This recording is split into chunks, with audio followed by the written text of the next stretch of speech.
Between 3,000 and 5,000 meters above sea level lies the Himalayan and Tibetan high-altitude plateau.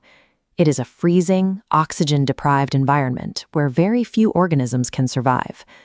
Deep within the alpine soil of this harsh landscape lives the host, the larva of the ghost moth caterpillar, navigating the freezing dirt.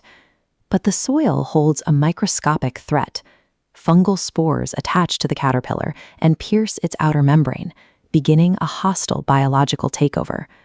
Over the long winter months, the fungus incubates inside the living host. It systematically consumes the insect from the inside out, completely replacing its internal tissues with dense fungal mass.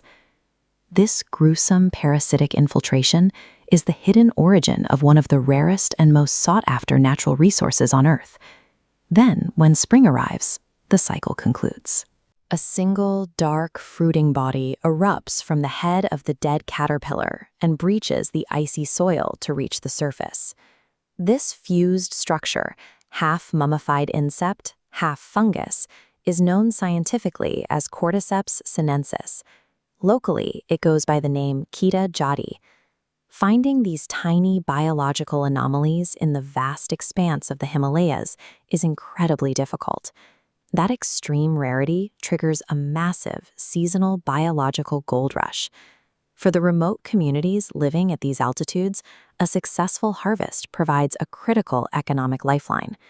The collection season generates immense income spikes that sustain entire villages for the year. Curious, why does an infected, mummified bug command such immense global value? And what drives human beings to scour dangerous, freezing altitudes to find it? The answer lies thousands of miles away from the mountains, inside the traditional apothecaries of Tibet, Nepal, and China. Historical medical literature classifies Cordyceps as a premium tonic herb. Practitioners prescribed it specifically to restore failing vitality and promote longevity in their patients. Ancient texts detail its application for a wide range of specific ailments, improving lung function, strengthening kidney energy, and fighting off chronic fatigue. For hundreds of years, these ancient healers relied entirely on observational efficacy. They successfully prescribed this fungus without understanding the underlying chemical mechanics making it work. Today, researchers in modern laboratories are auditing these historical claims by breaking the organism down to its core chemistry. They isolated specific bioactive compounds within Keeda Jadi. The most notable are cordycepin and polysaccharides, long chains of carbohydrate molecules that interact directly with human cells. These polysaccharides actively modulate our immune responses. They enhance the activity of macrophages, the specialized white blood cells that detect and destroy harmful organisms, effectively regulating overall immunity. The fungus also functions as an adaptogen, a substance that helps the body resist physical and mental stress. It improves cellular oxygen utilization, directly combating physical fatigue and supporting respiratory endurance. Finally, it contains powerful antioxidant compounds. By neutralizing free radicals, it protects the body against oxidative stress, providing the exact kidney protection and anti-aging effects recorded by those ancient healers. Modern molecular biology has successfully decoded the chemical mechanisms. The laboratory data directly validates the centuries-old traditional prescriptions for this peculiar fungus. Because modern science has proven its medicinal efficacy, global demand for Keeda Jadi has exploded, driving its market price to astronomical highs. This has triggered an immediate ecological consequence.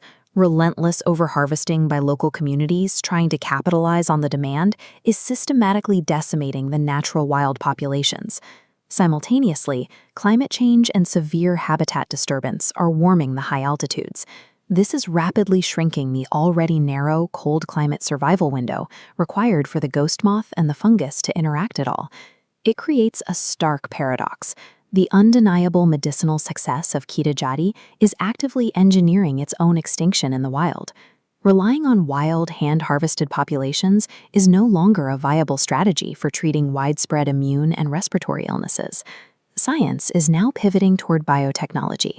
Researchers are attempting to achieve controlled artificial cultivation of the fungus in a laboratory, entirely bypassing the need for the ghost moth caterpillar.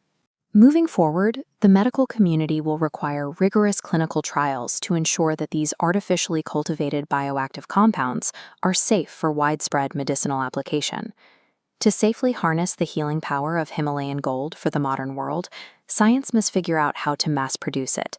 It is the only way to save the ancient medicine and the fragile ecosystem it originally came from.